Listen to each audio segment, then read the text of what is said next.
السلام علیکم ورحمۃ اللہ وبرکاتہ. الحمد للہ وکفا وسلام علی عبادہ الذین اصطفیٰ اما بعد فاعوذ باللہ من الشیطان الرجیم بسم اللہ الرحمن الرحیم.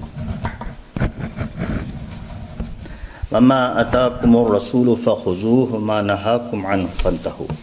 صدق اللہ العظیم وصدق رسولہ النبی الامین الکریم ونحن علی ما قال ربنا الشاہدین والشاکرین والحمد للہ رب العالمین. اللہ کے پیارے حبیب سرور عالم ہمارے اور آپ کے اور ساری کائنات کے آقا سیدنا محمد رسول اللہ صلی اللہ علیہ وسلم نے زندگی کے ہر گوشے ہر شعبے اور انسان کے دنیا میں وقت گزارنے کے جتنے بھی حصے ہیں سب کے لیے حضور نے روشنی اور ہدایت عطا فرمائی ہے، اور ہر موقع کے لیے اللہ سے قریب کرنے والے طریقے اور شیطان سے بچنے والے نسخے سرکار نے ارشاد فرمائے. میرے آقا صلی اللہ تعالی علیہ وسلم نے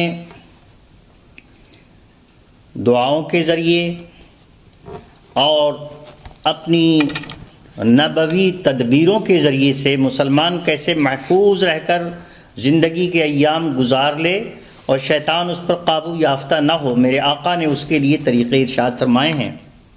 ابن جریر کی تفسیر میں آیا ہے کہ سیدنا عثمان غنی رضی اللہ تعالی عنہ کے پاس سرکار دو عالم صلی اللہ علیہ وسلم کے داماد بھی ہیں، تیسرے خلیفہ بھی ہیں، سیدنا عثمان غنی رضی اللہ عنہ. آپ حضور پاک صلی اللہ علیہ وسلم کی بارگاہ میں تشریف لائے اور آپ نے آ کر یہ پوچھا کہ یا رسول اللہ صلی اللہ علیہ وسلم، صبح سے لے کے رات تک 24 گھنٹے میں انسانوں کے پاس کتنے فرشتے آتے ہیں؟ اب شیطانوں کا نام کیا کیا جائے، فرشتوں کے بارے میں کچھ معلومات حاصل کر لی جائے. سیدنا عثمان غنی نے پوچھا کہ 24 گھنٹے میں کتنے فرشتے ہیں جو کہ انسانوں کے پاس آتے ہیں؟ اللہ اکبر. اور کتنے فرشتے ہیں جن سے کہ انسانوں کا سابقہ پڑتا ہے؟ تو میں آقا صلی اللہ علیہ وسلم نے ارشاد فرمایا کہ 20 فرشتے ہیں جو انسانوں کی خدمت میں، انسانوں کے آگے پیچھے ان کے معاملات سے تعلق رکھتے ہیں. فرمایا ایک فرشتہ تو دائیں ہوتا ہے جو نیکیوں کا لکھنے والا ہے، اور یہ فرشتہ بائیں والے کے اوپر امیر ہے. ایک یہاں ہے بائیں طرف آپ کے شانے کے اوپر، کندھے کے اوپر. ان دونوں میں فرق یہ ہے کہ یہ اس کے والے کا امیر ہے، داہنے کندھے والا بائیں کندھے والے فرشتے کا امیر ہے. اللہ اکبر. جب کوئی نیکی کرتا ہے تو ایک کے بجائے 10 لکھتا ہے. داہنے کندھے کا فرشتہ ایک کے بجائے 10 لکھتا ہے. اللہ کے حکم کے مطابق، اللہ کا کرم ہے. اور جب تو کوئی برائی کر لے تو بائیں کندھے والا داہنے کندھے والے سے اجازت طلب کرتا ہے، کیا اس کو میں لکھ لوں؟ وہ کہتا ذرا ٹھہر جاؤ.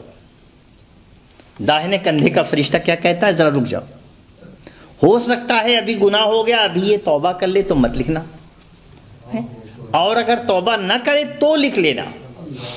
اپنے امیر سے حکم طلب کرتا ہے. نیکی والا تو فوراً لکھ لیتا ہے، لیکن برائی والا جو لکھنے والا فرشتہ ہے وہ داہنے کندھے کے نیکی لکھنے والے فرشتے کے سے اجازت مانگتا ہے کہ اس نے جو غلطی کی ہے اس کو میں لکھ لوں. وہ کہتا بھی رک جاؤ، ہو سکتا ہے کہ اس سے غلطی ہوئی، دل میں ندامت ہو جائے، شرمندگی ہو جائے، توبہ کر لے تو مت لکھنا. اللہ اکبر. 3 مرتبہ اس طریقے سے وہ اجازت مانگتا ہے، اور 3 مرتبہ پوچھنے کے بعد بھی اس مدت میں اگر اس انسان نے استغفار نہیں کیا، توبہ نہیں کیا، تو اس کے بعد وہ اجازت دیتا، ٹھیک ہے اب لکھ لو. یہ تو نہایت ہی بڑا اور برا ساتھی ہے. یہ فرشتہ کہتا ہے کہ بتاؤ غلطی کیا اور معافی بھی نہیں مانگا. اسے اللہ کا لحاظ نہیں، اللہ سے یہ شرم نہیں کرتا؟ یہ فرشتہ کہتا ہے، اور پھر اس کے بعد جو ہے وہ لکھ لیا جاتا ہے۔ اللہ کا فرمان ہے کہ انسان جب جو بات اپنی زبان سے نکالتا ہے اس پر نگہبان متعین اور فرشتے متعین ہیں، اور وہ فرشتے تیرے آگے پیچھے رہتے ہیں۔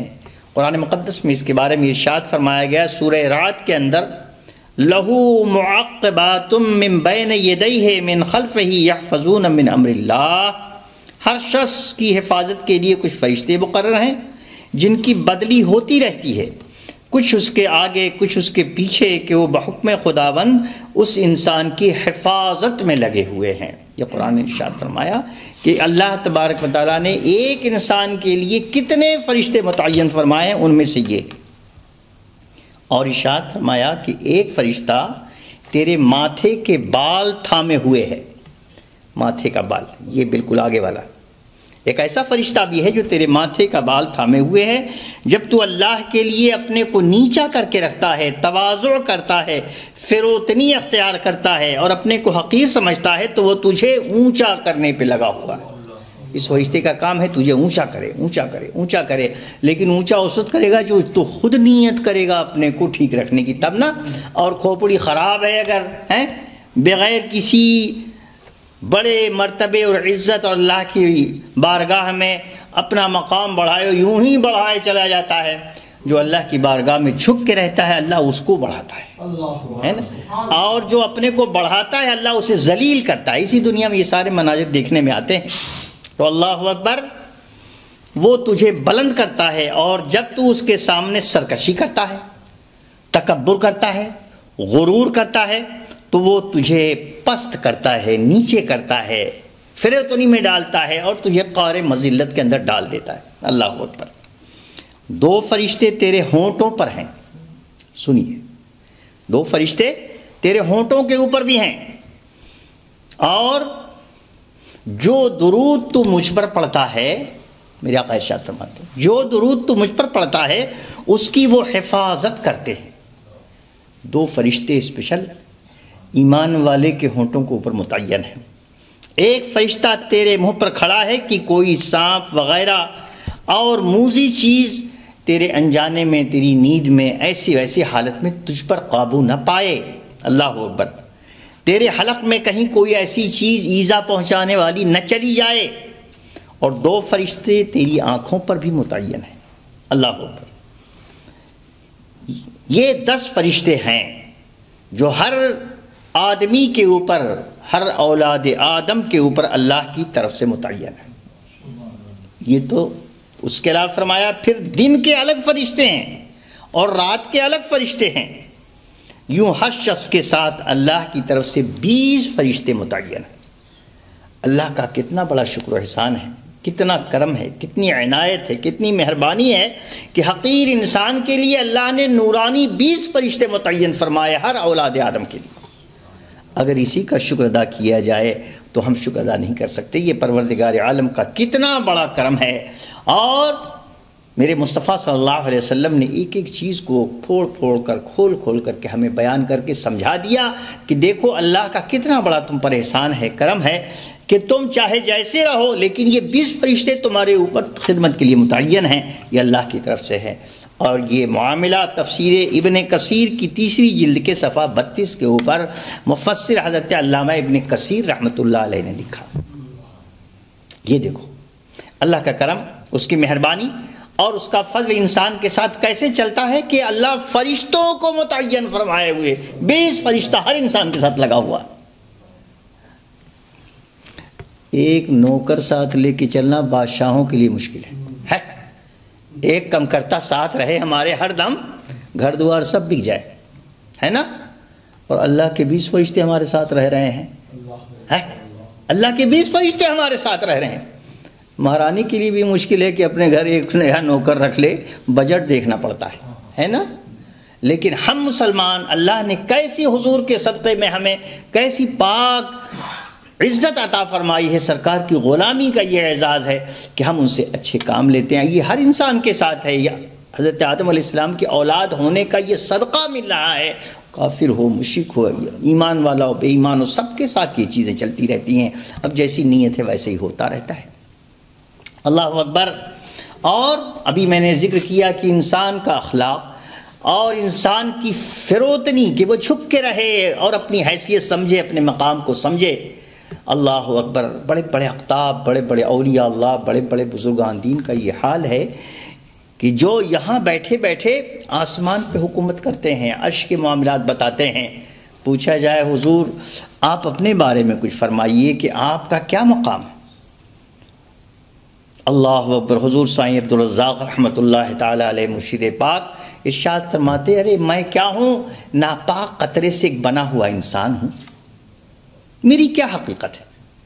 ناپاک قطرے سے ایک بنا ہوا انسان، اپنے زمانے کا قطب، اپنے زمانے کا ولی کامل، اور اشارہ کر دے تو اللہ اکبر نہ جانے کیا سے کیا ہو جائے.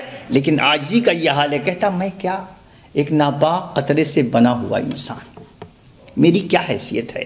اللہ کا کرم ہے کہ میرے مرشد کے صدقے اس نے مجھے یہ درجہ عطا فرما دیا. اگر آخری کا دم اللہ کی یاد میں گزر جائے اور اللہ قبول کر لے تو کامیابی ہے، ورنہ زندگی بھر انسان کچھ کرتا رہے اور آخری کا دم ہی اگر ایمان نصیب نہ ہو تو پھر معاملہ ختم اور خراب ہو جاتا ہے. تو اللہ کے نبی صلی اللہ علیہ وسلم نے ارشاد فرمایا کہ ایمان والوں کا احترام بھی ایمان والوں کے دل پہ ضرور. عام مسلمانوں کا عزت اور احترام کے ساتھ ان کے ساتھ تعلق ویوہار رکھنا یہ بھی ایمان کی نشانی ہے. ایک مسلمان بھائی دوسرے مسلمان بھائی سے ہے نا، ایک مسلمان بہن دوسری مسلمان بہن سے، ایک ایمان والا دوسرے ایمان والوں سے. لیکن معاملات یہ ہیں کہ اندر اگر بات برائیاں بیٹھ جاتی ہیں، اتنی پختہ ہو جاتی ہیں کہ کھرچ کھرچ کے نکالو، لیکن کپڑا تو صاف ہو جائے گا لیکن دل نہیں صاف ہوتا. اللہ تبارک و تعالی ہمیں اپنی خصلتیں اور بری خصلتیں جو ہم میں بیٹھ گئی ہیں اللہ ہمیں ان سے توبہ کرنے کی توفیق عطا فرمائے. حضرت انس بن مالک رضی اللہ تعالیٰ عنہ کی روایت ہے کہ میرے آقا سید عالم صلی اللہ علیہ وسلم کے ایک دوسرے پیارے صحابی حضرت سلمان فارسی رضی اللہ تعالیٰ عنہ ایک دن حضرت عمر فاروق رضی اللہ عنہ کے پاس آئے. اب یہ عزت اور احترام کی بات سنیے. سیدنا عمر رضی اللہ عنہ کے پاس آئے. کون آیا؟ سلمان فارسی رضی اللہ عنہ. دونوں اللہ کے پیارے نبی صلی اللہ علیہ وسلم کے پیارے صحابی ہیں. اب کس طرح عزت ہوتی ہے، کس طرح احترام ہوتا وہ سنیے. حضرت عمر رضی اللہ عنہ اس وقت ایک تکیے سے ٹیک لگائے ہوئے بیٹھے تھے، اور حضرت سلمان فارسی کو جب انہوں نے دیکھا تو عزت و احترام سے اپنا تکیہ چھوڑ دیا اور ان کو تکیے کی جگہ بیٹھا دیا. اللہ اکبر. حضرت عمر رضی اللہ تعالیٰ عنہ نے اپنا تکیہ ان کو دے دیا. تو حضرت سلمان فارسی رضی اللہ تعالیٰ عنہ نے جب یہ حالت دیکھی تو کہا کہ اللہ اور اس کے رسول نے سچ فرمایا. کیا کہا؟ ان کو جو اپنی جگہ بیٹھا دیا تو انہوں نے کہا اللہ اور اس کے رسول نے سچ فرمایا. حضرت عمر رضی اللہ عنہ نے کہا کیا سچ فرمایا بھائی؟ وہ چیز ذرا ہمیں بھی بتاؤ، کس چیز کے بارے میں تم کہہ رہے ہو سچ فرمایا؟ تو انہوں نے کہا کہ ایک مرتبہ میں نبی کریم صلی اللہ علیہ وسلم کی بارگاہ معلیٰ میں حاضر ہوا. حضرت سلمان فارسی بیان کرتے ہیں واقعہ اپنا. نبی کریم صلی اللہ علیہ وسلم بھی ایک تکیے سے ٹیک لگائے ہوئے بیٹھے ہوئے تھے. اپنا واقعہ بیان کر رہے ہیں. اللہ اکبر. میرے آقا صلی اللہ علیہ وسلم نے وہ تکیہ ہٹا کر میرے پاس رکھ دیا اور کہا اس پر بیٹھو. حضور ٹیک لگائے ہوئے تھے، حضور نے اپنے ٹیک کا تکیہ حضرت سلمان فارسی کو دے دیا. اور اس کے بعد میرے آقا نے ارشاد فرمایا اے سلمان، جو مسلمان اپنے مسلمان بھائی کے پاس جاتا ہے اور وہ آنے والے کی عزت اور احترام میں اپنا تکیہ اٹھا کے اسے دے دیتا ہے اور عزت کی جگہ بیٹھاتا ہے تو اللہ تعالیٰ اس کی مغفرت فرما دیتا ہے، اس کے سارے گناہ معاف فرمائے. اس لیے اس نے اپنے مسلمان بھائی کی عزت کیا. یہاں تو کوشش ہے کہ عزت والے کو کیسے نیچے کرو، کیسے کسی کے پیر کے نیچے سے زمین کھینچو. اللہ تعالی ہم لوگوں کو میرے آقا صلی اللہ علیہ وسلم کی سنت طیبہ کو پکڑنے کی توفیق عطا فرمائے. تھوڑی سی عزت اپنے مسلمان بھائی کی ہم نے کیا، اللہ نے اس کے گناہ معاف فرما دیے. یہاں رک کر کے ایک چیز اور بھی سوچو کہ جو عزت والے کو عزت دیتا ہے اللہ اس کے سارے گناہ معاف فرماتا ہے، اور جو عزت والے کو بے عزت کرنے کی کوشش کرتا ہے وہ کیا پائے گا؟ خود ہی فیصلہ کر لو. ہے نا, دونوں رخ ہوتا ہے نا ہر کام کا. ایک تو عزت والے کو عزت دینا, ہم مسلمان بھائی ہمارا عزت والا ہے, العزت للہ ولرسولہ وللمؤمنین, یہ قرآن شریف میں اللہ نے ارشاد فرمایا عزت اللہ کے لیے ہے, عزت اللہ کے رسول کے لیے, اور عزت ہر مسلمان کے لیے. قرآن فرماتا ہے جو ایمان والا ہے وہ عزت والا ہے. یہ قرآن کا ارشاد ہے کہ عزت اللہ کے پاس ہے, وہ تو ساری عزتوں کا مالک ہے. ان العزت للہ, عزت اللہ کے لیے ہے, ولرسولہ, اور اللہ کے رسول کے پاس عزت ہے, اور ایمان والوں کو اللہ نے ایمان دے کر عزت والا بنا دیا. تو جس کو اللہ نے عزت والا بنایا, تم اس کو ذلیل کرنا چاہو گے تو تم ذلیل کر پاؤ گے؟ خود ذلیل ہو جاؤ گے, خود رسوا ہو جاؤ گے. مسلمان کو کبھی بے عزت نہیں سمجھنا چاہیے, اور کسی عزت والے مسلمان کی بے عزتی کی کوشش نہیں کرنا چاہیے.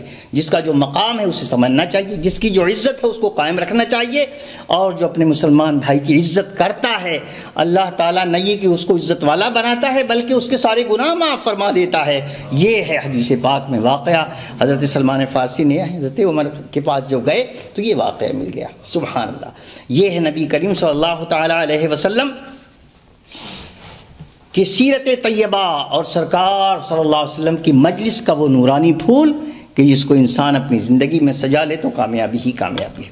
اسی طریقے سے حضرت عثمان رحمت اللہ علیہ کہتے ہیں, ایک بزرگ ہیں اور اللہ کے ولی ہیں, کہتے ہیں کہ حضرت حارثہ ابن نعمان رضی اللہ عنہ کی بینائی, آنکھ کی روشنی چلی گئی, تو انہوں نے اپنی نماز کی جگہ سے لے کر اپنے کمرے کے دروازے تک ایک ایسی رسی باندھ لی کہ جب دروازے پہ کوئی غریب آئے تو اپنے ٹوکرے میں سے کچھ لیتے, اس رسی کو پکڑ کر دروازے تک جاتے اور اپنے ہاتھ سے مسکین کو دیتے.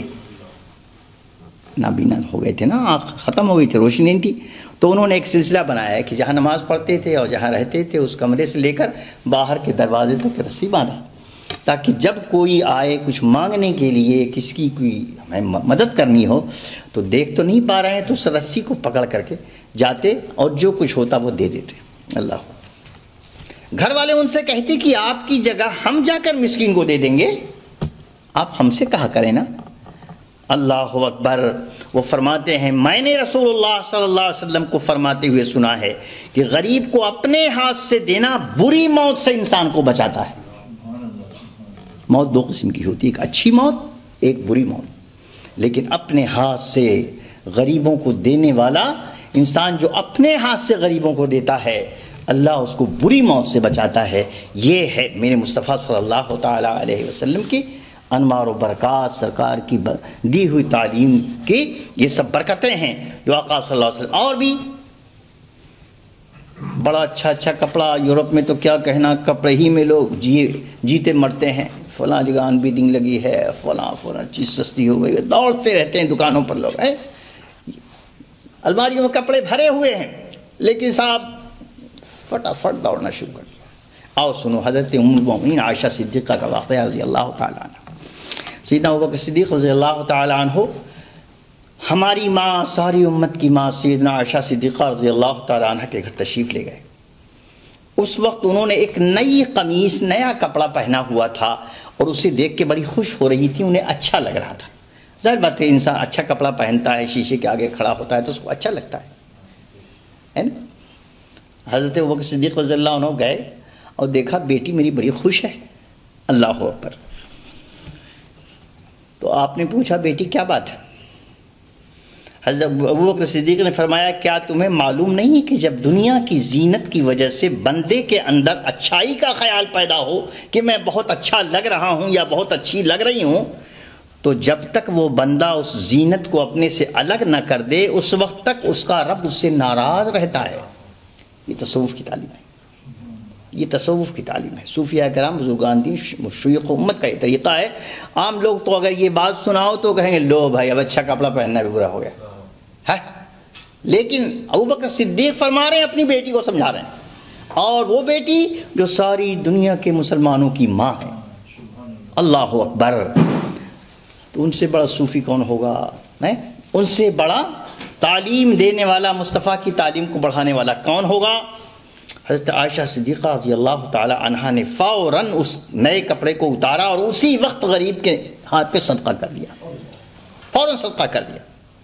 سیدنا ابو بکر صدیق رضی اللہ عنہ نے فرمایا شاید تمہارا یہ صدقہ جو تم نے دیکھ کر کے اپنے کو بڑا اچھا سمجھاتا ہو سکتا اس کا کفارہ بن جائے، اللہ تبارک و تعالیٰ اے میری بیٹی تمہارا درجہ بلند کرے۔ سبحان اللہ، یہ امت کی ماں کا معاملہ ہے، اور یہ میرے آقا کی زوجہ کا معاملہ ہے، اور میرے آقا کے سب سے بڑے خلیفہ حضرت ابو بکر صدیق کا معاملہ ہے۔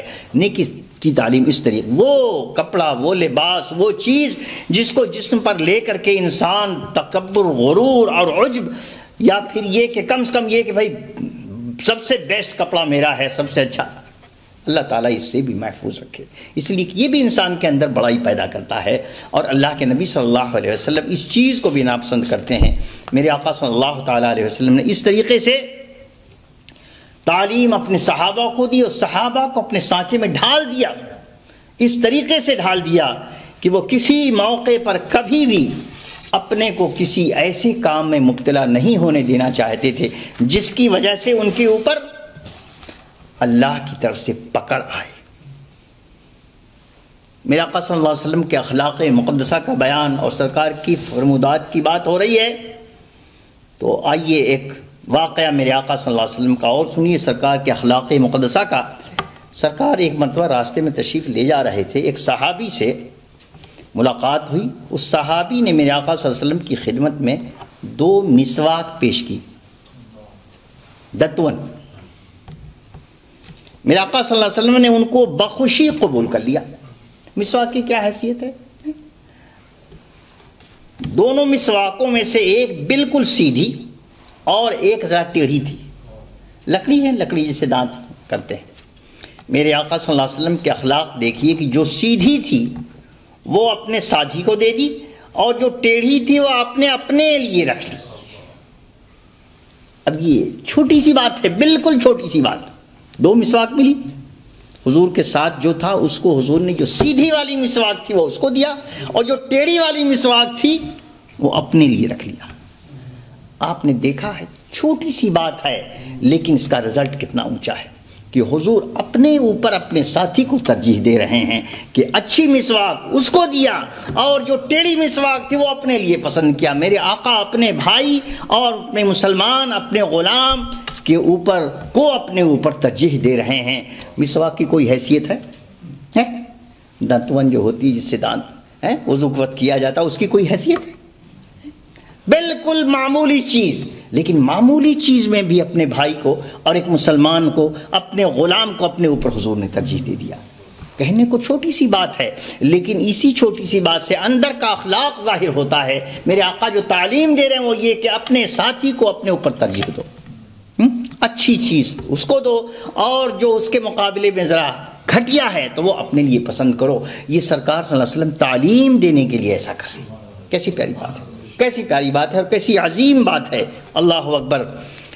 چھوٹے چھوٹے کام اور چھوٹی چھوٹے کام پر بڑے بڑے رزلٹ اور بڑی بڑی رحمتیں اور برکتیں۔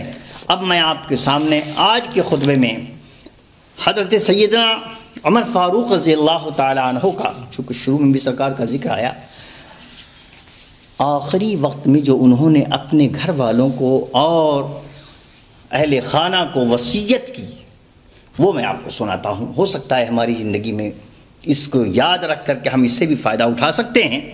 اللہ اکبر۔ یحییٰ ابن ابو راشد نصری کہتے ہیں کہ جب سیدنا عمر فاروق رضی اللہ تعالیٰ عنہ کی انتقال کا وقت قریب آیا تو اپنے بیٹے کو انہوں نے بلایا، کہا بیٹا ہے میرے بیٹے، جب مجھے موت آنے لگے تو میرے جسم کو دائیں پہلو کی طرف موڑ دینا، دائیں پہلو کی طرف، ہے نا، اور اپنے دونوں گھٹنے میری کمر کے ساتھ لگا دینا، اور اپنا دایاں ہاتھ میری پیشانی پر اور بایاں ہاتھ میری ٹھوڑی پر رکھ دینا طریقے سے، اور جب میری روح نکل جائے تو میری آنکھیں بند کر دینا۔ سیدنا عمر فاروق رضی اللہ عنہ طریقہ بتا رہے ہیں کہ کس طریقے سے مجھے کرنا، اور مجھے درمیانی قسم کا کفن پہنانا، بہت اچھے قسم کا اعلیٰ کوالٹی کا مہنگا کفن نہیں پہنانا، درمیانی قسم کا کفن پہنانا، کیونکہ اگر مجھے اللہ کے ہاں اچھائی ملی، خیر مجھے نصیب ہوا، پھر اللہ تعالیٰ مجھے اس سے بہتر لباس دے دے گا۔ مرنے کے بعد، قبر میں جانے کے بعد، عالم آخرت میں داخل ہونے کے بعد اگر اللہ مجھ سے راضی ہے تو کفن کیا ہے، اس کی کیا حیثیت ہے؟ اللہ بہترین لباس مجھے عطا کر دے گا۔ اور اگر میرے ساتھ کچھ اور ہوا، یہ مطلب یہ ہے کہ خدا نہ خواستہ کچھ اور ہوا تو اللہ تعالیٰ اس کفن کو مجھ سے جلدی چھین لے گا۔ اللہ اکبر۔ اور میری قبر درمیانی قسم کی بنانا، میرے قبر کے لیے بڑا اہتمام نہیں کرنا، کیونکہ اگر مجھے اللہ کے وہاں خیر ملا تو پھر قبر کو حد نگاہ تک وسیع کر دیا جائے گا۔ اللہ نے وعدہ کیا ہے، اللہ کے رسول نے وعدہ کیا ہے، سبحان اللہ۔ اور اگر معاملہ اس کے خلاف ہوا تو پھر میرے لیے قبر اتنی تنگ کر دی جائے گی کہ میری پسلیاں ایک دوسرے میں گھس جائیں گی۔ یہ کون ہے؟ سیدنا عمر فاروق۔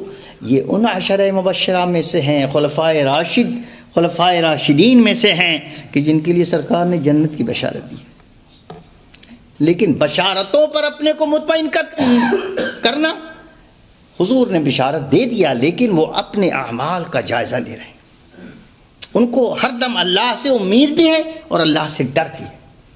فرماتے ہیں کہ ایک ارشاد فرمایا کہ میں اللہ تبارک و تعالیٰ کی بارگاہ میں 2 قسم کے جذبات لے کے جا رہا ہوں۔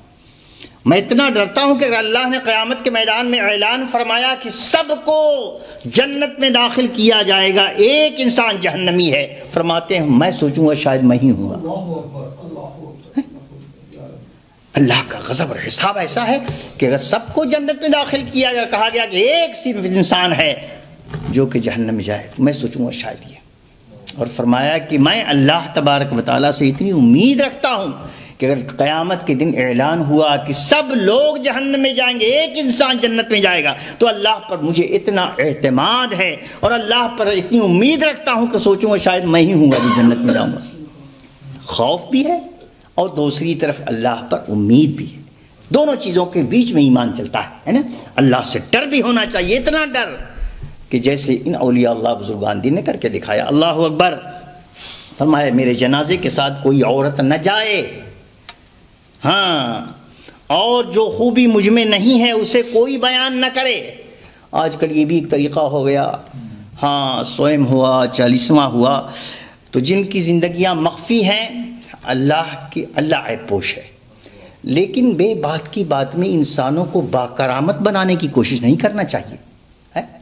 انسان اگر نیک ہے اللہ اسے اور نیکی عطا فرمائے۔ دعا کرنے کے لیے تو ہم لوگ 100واں 40واں سب کچھ کرتے ہیں، لیکن کسی بے کرامت کو با کرامت بنانا یہ بہت بڑا فریب ہے، یہ بہت بڑا دھوکہ ہے، اپنے کو دھوکہ دینا ہے اور جو مردے کے لواحقین ان کو بھی دھوکہ دینا ہے۔ عام مسلمان ہے، جو خاص لوگ ہیں ان کا یہ حال ہے، تو عوام کو کیسے رہنا چاہیے؟ ہمیں آپ کو خود فیصلہ کرنا ہے نا۔ تیجا ہوتا ہے، 40واں ہوتا ہے، فاتحہ ہوتی ہے، لگتا ہے کہ کسی ولی کا عرس مبارک ہو رہا ہے، نہایت غلط طریقہ ہے نا۔ جو جتنا ہے اس کو اتنا ہی پہ رکھنا چاہیے، اور ہمارے کہہ دینے سے کوئی نیک نہیں ہو جائے گا، دعا ضرور کرنا چاہیے نیکی کی۔ اللہ تبارک و تعالیٰ اس پر ہمیں خیر عطا فرمائے۔ اور فرمایا کہ جب تم میرے جنازے کو لے کر چلو، سیدنا عمر فاروق بیان کر رہے ہیں، جب تم میرے جنازے کو لے کے چلنا تو ذرا جلدی چلنا، کیونکہ اگر مجھے اللہ کے وہاں سے خیر ملنے والی ہے تو تم مجھے اس خیر کی طرف جلدی لے کے چلو نا، دیر کیوں کر رہے ہو؟ اور فرمایا اسے اپنی گردن سے جلد اتارو، زمین کا بوجھ ہے، اس کو اپنے اوپر زیادہ دیر تک مت لا دو، اس کو جلدی سے جلدی اتارو اور اللہ کے حوالے کرو۔ کون فرما رہا؟ سیدنا عمر فاروق رضی اللہ تعالی عنہ۔ یہ ہمارے آقاؤں کے آقا ہیں، سرکاروں کے سرکار ہیں، سیدنا محمد رسول اللہ صلی اللہ علیہ وسلم کی صحبت پاک سے نور و فیض لینے والے اور حضور کے بعد دوسرے خلیفہ ہیں۔ اللہ تبارک و تعالی ان میرے مصطفیٰ کے نور سے نورانی صحابہ، اہل بیت کرام، بزرگان دین، صلحاء امت سے ہمیں روشنی اور نور لینے کی توفیق عطا فرمائے۔ ہم دنیا میں جئیں تو صالح بن کے جئیں، اور دنیا سے جائیں تو رب تبارک و تعالیٰ کی بارگاہ میں منہ دکھانے کے لائق اپنے منہ کو رکھیں۔ اللہ ہماری غلطیوں کو معاف کرے اور ہمیں نیک راستہ چلنے کی توفیق عطا فرمائے۔ صلی اللہ تعالیٰ علی خیر خلق سیدنا محمد وآلہ وصحبہ اجمعین برحمتک یا ارحم الراحمین۔